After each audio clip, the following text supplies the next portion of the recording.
Good morning. This is video number 7 of my set of 31 videos that I'm making for those who are curious or interested in learning how to treat a glucose meter as their personal fuel gauge. That is known as data-driven fasting. It also is applicable to people who are using the Trim Healthy style of eating, TrimHealthyMama, and so I'm combining the two ideas. As a matter of fact, I combine a lot of dietary ideas. I pick and choose what works for me and gets me the results that I'm looking for. For those who are using my videos to go ahead of them a little bit for the Data-Driven Fasting 30-Day Challenge course that they can take, this is day number 6. Even though this is video number 7 in my set of 31 videos, the first video I did in the set was just to get people up to speed, to talk about glucose meter options, where to get one, to show what it looked like to test with the glucose meters. So it was just to get people prepared to do a 30-day challenge. Now these 30-day data-driven fasting challenges you can do completely on your own for free, or you can pay the $37 and join with a class and do it with a group of people, and that will include weekly Zoom meetings, an hour-long Zoom meeting that is a question and answer opportunity, so people can ask their questions and they can hear what other people are asking, and they will see the tutorial slides week by week that Marty Kendall of OptimizingNutrition.com has prepared to explain this process of watching your glucose number and using it as a guide to know when to eat and what to eat. I've taken my morning fasting glucose and I'm sitting at an 80 right now, which is actually my personal hunger trigger. So if I wanted to eat, I could go ahead and eat, but I'm not hungry right now. I want to wait.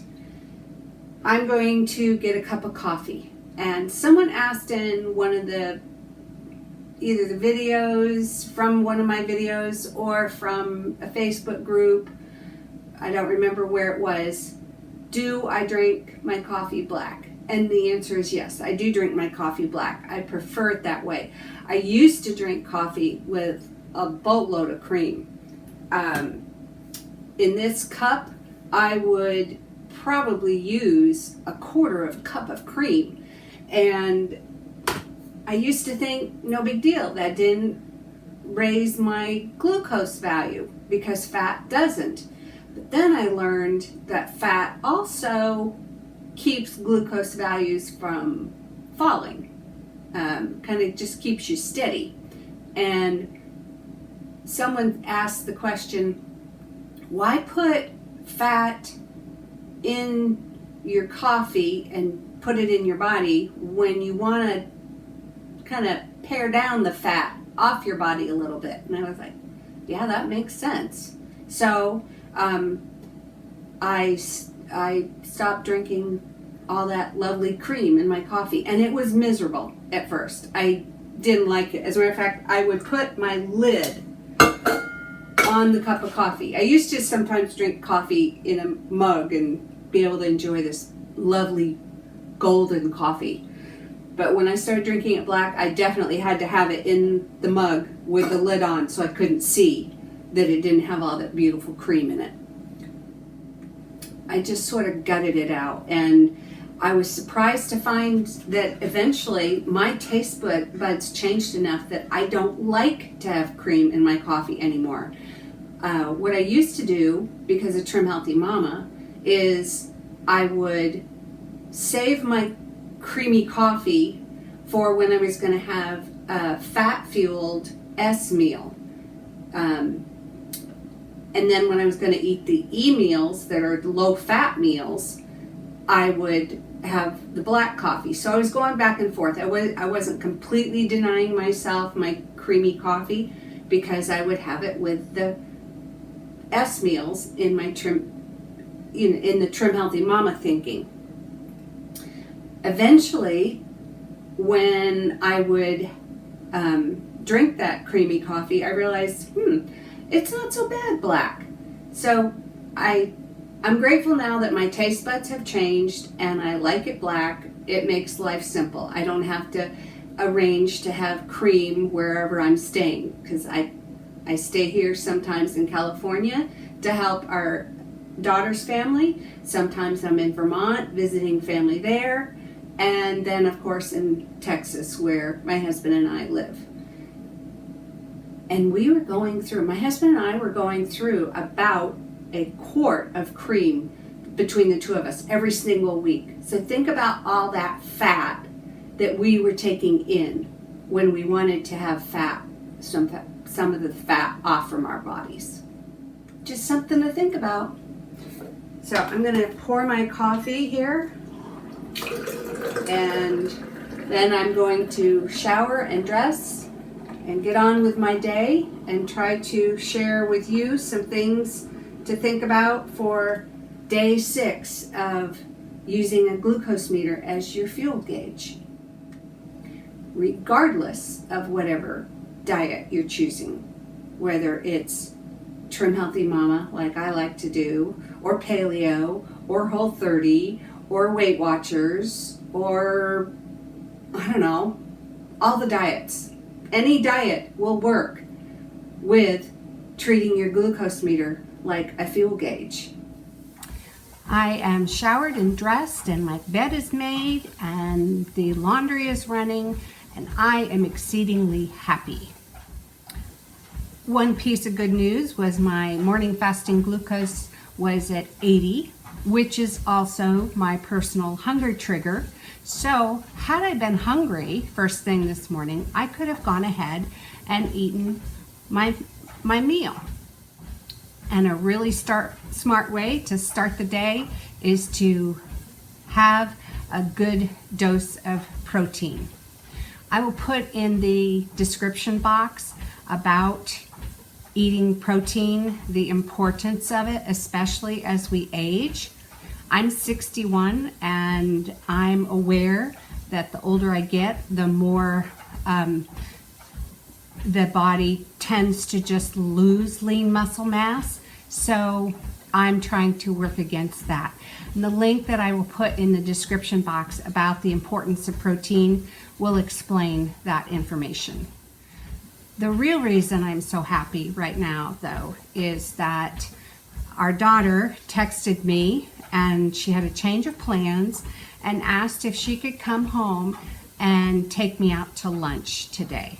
So I'm delighted about that, because our alone time has been our alone time where we could talk just as mother and daughter without other family members around has been extremely limited.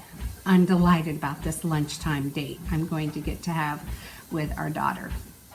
She sent me a link to the restaurant that we're going to go to, and so the next thing I'm going to do after I just do this short clip is I'm going to look at that restaurant link, the menu, and I'm going to try to plan out a very healthy and enjoyable meal, because that's what I try to accomplish every day, is to enjoy my food but make sure that it is also healthy.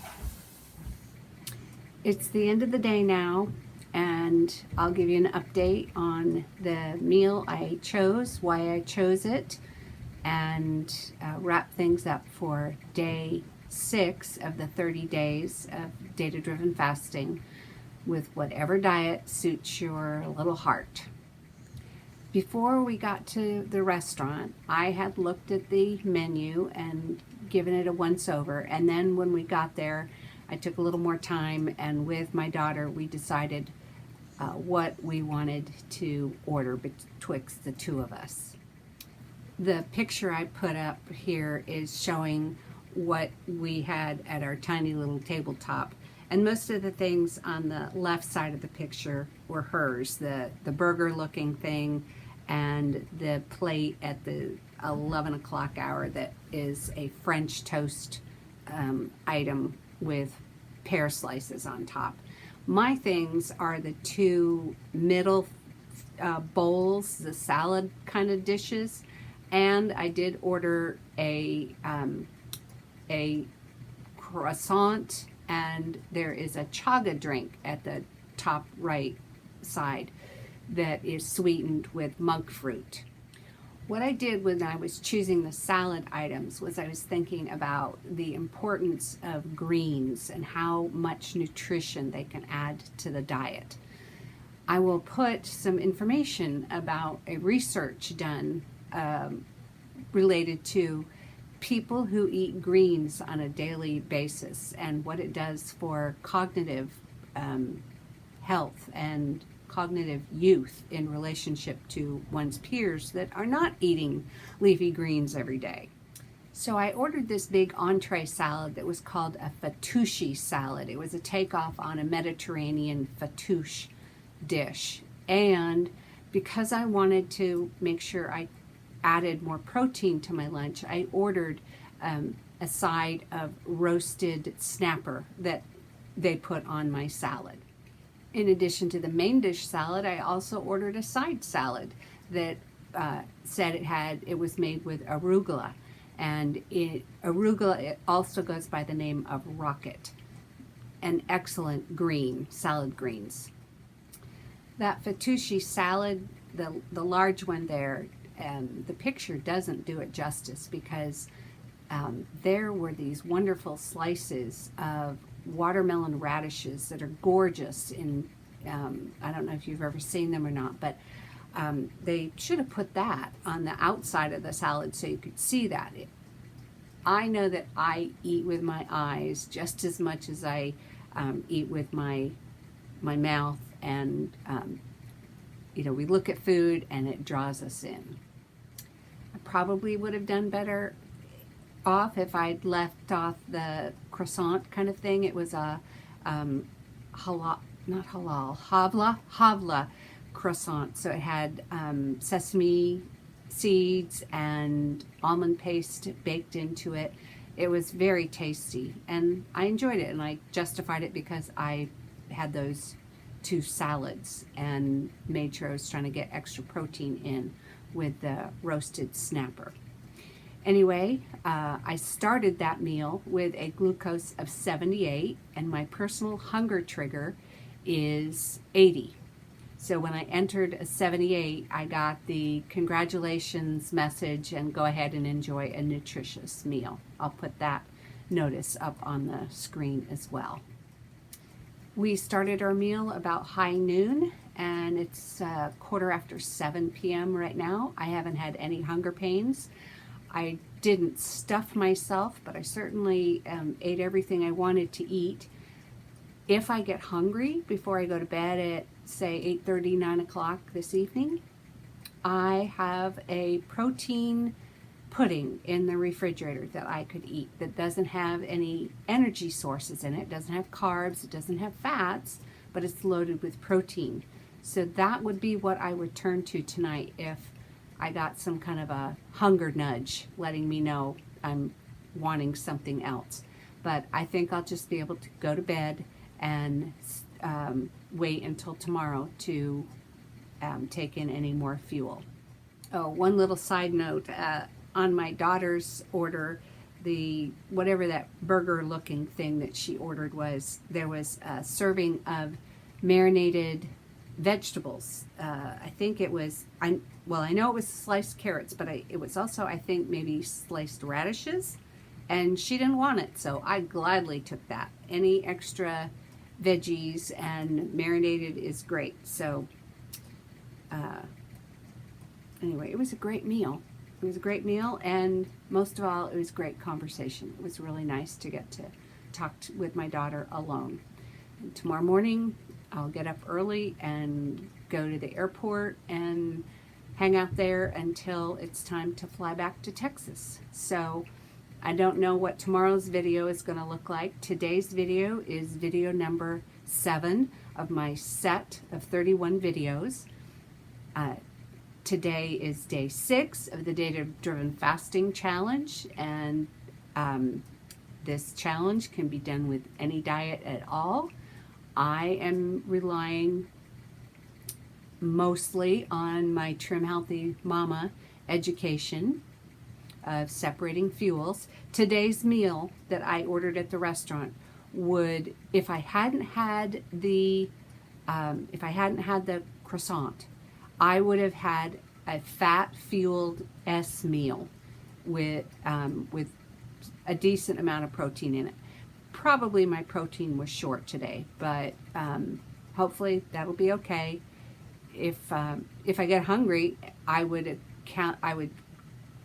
chalk that up to not having had enough protein, and my body's saying, give me some more protein. So I'll take in the protein with the protein pudding that I have set aside. If I don't eat it tonight, I'll eat it tomorrow before I leave for the airport, even if I'm not hungry, because I don't think I'm going to easily find a bunch of healthy food at the airport. Plus, it'll be expensive food. So anyway, I think that's enough for today's video, and thank you for watching.